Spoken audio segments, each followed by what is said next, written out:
श्रीपरमात्मने नमः। अथ दशमोऽध्यायः विभूतियोगः।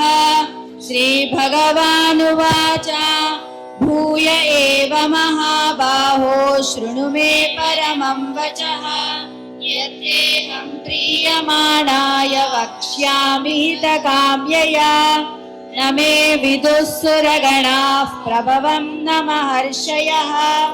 अहमादिर्हि देवानां महर्षीणां च सर्वशः।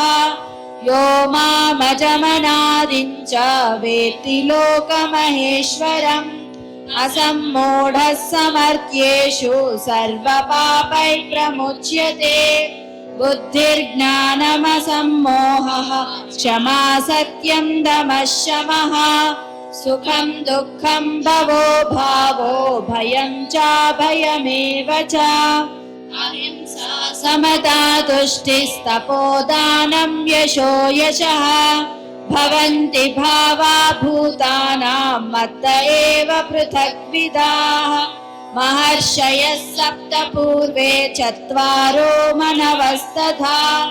मद्भावा मानसा जाता येषां लोक इमाः प्रजाः। एतां विभूतिं योगं च मम यो वेत्ति तत्त्वतः।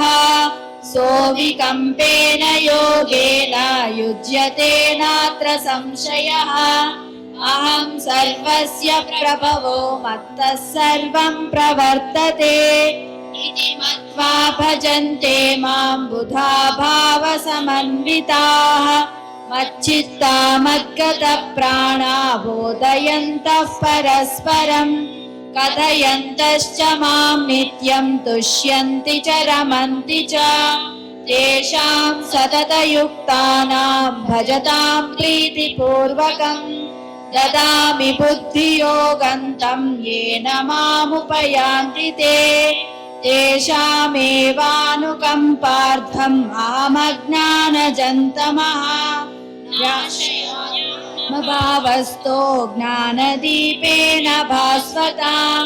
अर्जुन उवाच परं ब्रह्म परं धाम पवित्रं परमं भवान्। पुरुषं शाश्वतं दिव्यं आदिदेवमजं विभुम्। आहुस्त्वां ऋषयः सर्वे देवर्षिर्नारदस्तथा। असितो देवलो व्यासः स्वयं चैव प्रवीशिमे। सर्वमेतद्रुतं मन्ये यन्मां वदसि केशव। न हि ते भगवन् व्यक्तिं विदुर्देवानदानवाः। स्वयमेवात्मनात्मानं वेत्थत्वं पुरुषोत्तमा। भूतभावन भूतेश देवदेव जगत्पते। वक्तुमर्हस्य शेषेण दिव्या ह्यात्मविभूतयः। याभिर्विभूतिभिर्लोकान् इमां त्वं व्याप्य तिष्ठसि। कथं विद्यामहं योगिं त्वां सदा परिचिन्तयन्। केषु केषु च भावेषु चिन्त्योऽसि भगवन्मया। विस्तरेणात्मनो योगं विभूतिं च जनार्दन। भूय कथय तृप्तिर्हि शृण्वतो नास्ति मे मृतम्। श्रीभगवानुवाच हन्त ते कथयिष्यामि दिव्या ह्यात्मविभूतयः। प्राधान्यतः कुरु श्रेष्ठ नास्यन्तो विस्तरस्य मे।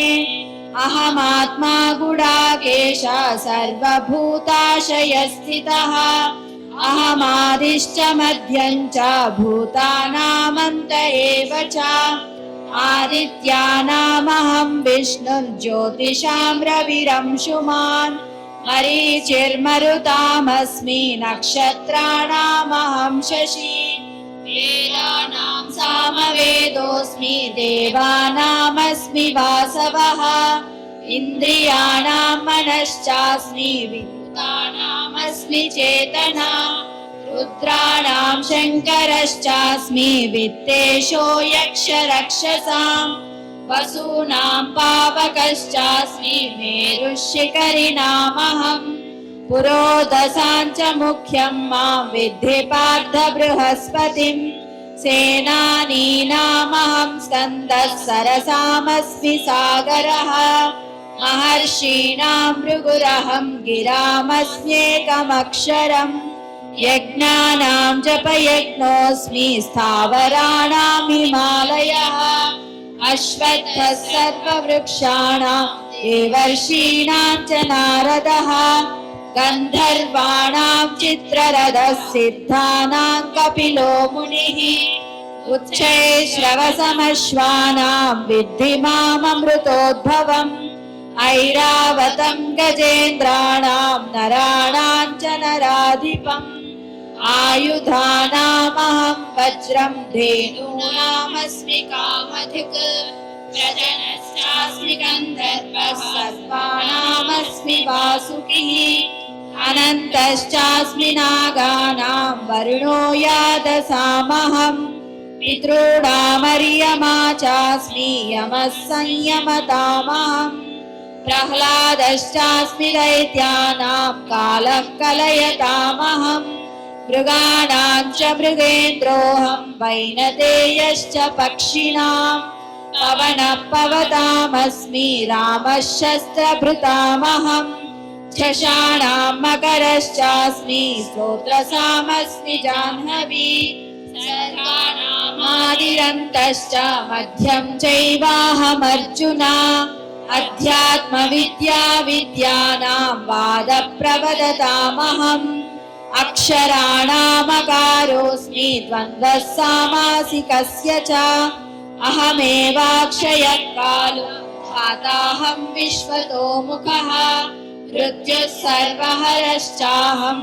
उद्भवश्च भविष्यताम् कीर्तिश्रेर्वाक्षनारीणां श्रुतिर्मेधा धृतिक्षमा बृहत्साम तदा साम्रां गायत्री छन्दसामहम् मासानां मार्गशीर्षोऽहं ऋतूनां कुसुमाकरः द्यूतं चलयतामस्मि तेजस्तेजस्विनामहम् जयोऽस्मि व्यवसायोऽस्मि सत्त्वं सत्त्ववतामहम् ऋषीणां वासुदेवोऽस्मि पाण्डवानां धनञ्जयः मुनीनामप्यहं व्यासः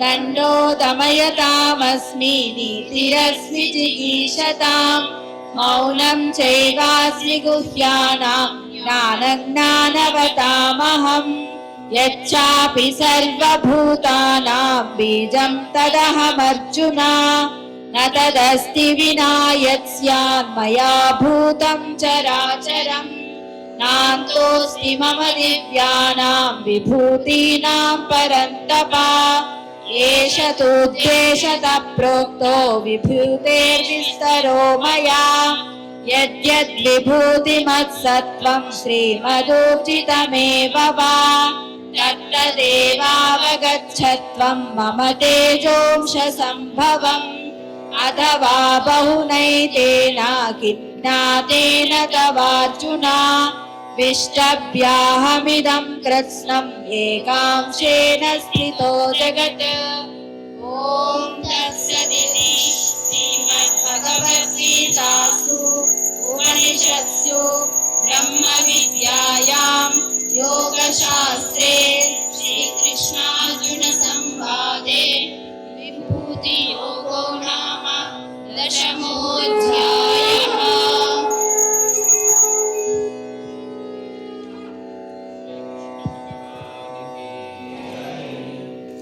ఓం. ఇప్పుడు విభూతి యోగ అంటే పరమాత్మ యొక్క విభూతులు వివరంగా చెప్పారు. కానీ అనంతమైన విభూతుల్ని ఎక్కడ చెప్పగలుగుతారు? ఆయనైనా. అందుకే ఆయన ఏమన్నారంటే యద్యద్ విభూతి మత్సత్వం శ్రీమదూర్జితమేవవా అంటే ఎక్కడ ఎటువంటి విభూతి గాని గొప్పదిగా అనిపించినప్పటికీ ఆ సర్వం కూడా నా యొక్క విభూతులే, నా యొక్క అంశగానే ఉన్నాయి అని తెలుసుకును అన్నారు. అయితే యావత్ సృష్టి అంతా, ఈ జగత్తంతా జగదీశ్వరుడిగానే ఉన్నారు కాబట్టి ఈ యొక్క జగత్ స్వరూపాన్ని ఒక్కసారిగా నేను ఎలా దర్శించాలి అని అర్జునుడు అడిగాడు. అడగాలంటే ఆయనకి కూడా నాకు ఆ యోగ్యత ఉందా లేదని భయం. అందుకే ఒకవేళ నాకు ఆ యోగ్యత ఉన్నదనుకుంటే ఆ విశ్వరూప సందర్శన నాకు కల్పించు అని ప్రాధేయపడ్డారు. అందువలన అప్పుడు కృష్ణ పరమాత్మ ఏమన్నారంటే, అర్జున, ఈ విశ్వరూపాన్ని నువ్వు దర్శించాలంటే ఈ 2 మాంసం నేత్రం సరిపోవు. మరి ఏ నేత్రం కావాలి? దివ్య నేత్రం కావాలి. ఏంటి ఆ దివ్య నేత్రం? అందరూ కూడా దివ్య నేత్రాల కోసం చాలా తపస్సులు చేస్తున్నారు. అది ఎక్కడో లేదు, గగనంలో. మీ మనస్సుకే దివ్య నేత్రం అంటారు. మనస్సు అనేది ఎప్పుడైతే కోరికల వైపు అలాగ లాక్కుంటూ పోతుంటే అది చాలా బలహీనంగా అయ్యి ఎటువంటి ఏకాగ్రత లేకుండా తన శక్తిని కోల్పోతుంది. ఎప్పుడైతే సూర్యకిరణాలు మామూలు సాధారణంగా పడినప్పుడు ఏం పెద్ద శక్తి ఉండదు. అన్ని కిరణాలని ఒకే దగ్గర మనము కేంద్రీకరించినప్పుడు దాని శక్తి పెరిగి అక్కడ పేపర్ని, కాగితాలను కాల్చివేస్తుంది. ఆ విధమైనటువంటి మనో నిగ్రహంతో కూడినప్పుడు, బాహ్య ప్రపంచ దృష్టి నుండి మరలించినప్పుడు, మీ యొక్క అంతరాత్మలో బంధించినప్పుడు మనస్సుని, ఆ మనస్సు నుండి చూసే ఆ యొక్క విస్తారమైనటువంటి expansion of the world in the single point is called universal form of Ishwara అంటారు. అందువలన ఎప్పుడైతే అర్జునుడి యొక్క పూర్తి మనస్సుని తన వైపు లాక్కుని ఆ మనస్సులో ఏ విధంగా శ్రీకృష్ణ పరమాత్మ యావత్తు సృష్టిని అంతటిని వివరించారు అంటే, పురాణ గాథలు, భూతకాలము, భవిష్యత్తు, వర్తమాన కాలము, పంచభూతాత్మలు కానిటువంటి తారలు, నక్షత్రాలు, గ్రహాలు, సర్వం దేవీ దేవత స్వరూపములు, పంచభూతములు అన్ని కూడా యుద్ధ రంగంలో ఉన్నటువంటి వీరులు, రాజులు, చక్రవర్తులు, ఋషులు, మునులు అందరిని కూడా చెప్తుంటే, అందరిని కూడా నాలోనే దర్శించు. ఎందుకు? 2 నేత్రం పనిచేయట్లేదు అర్జునుడికి, కేవలము మనోనేత్రంతో చూస్తున్నాడు. ఆ మనోనేత్రంతో చూస్తే దివ్య నేత్రము అది కూడా దాటి వెళ్ళినప్పుడు జ్ఞాననేత్రం అవుతుంది. అది ఆత్మ సాక్షాత్కారం. అందుకే 10వ అధ్యాయము 11వ అధ్యాయము ఉపాసన కాండ అంటారు బ్రహ్మ విద్య ఉపనిషత్తులు. అందువలన ఆ విశ్వరూప ఈశ్వర దర్శనంలో నిష్ఠ కలిగినప్పుడే ఆత్మ దర్శనం అని చెప్పి ఎలా కలుగుతుంది అంటే, మత్కర్మ కృత్మత్ పరమః మద్భక్త సంగవర్జితః నిర్వైర సర్వభూతేషు యస్సమామేతి పాండవ. నువ్వు ఏ కర్మ చేసినా ఆ పరమాత్మను పరంగా చెయ్యి.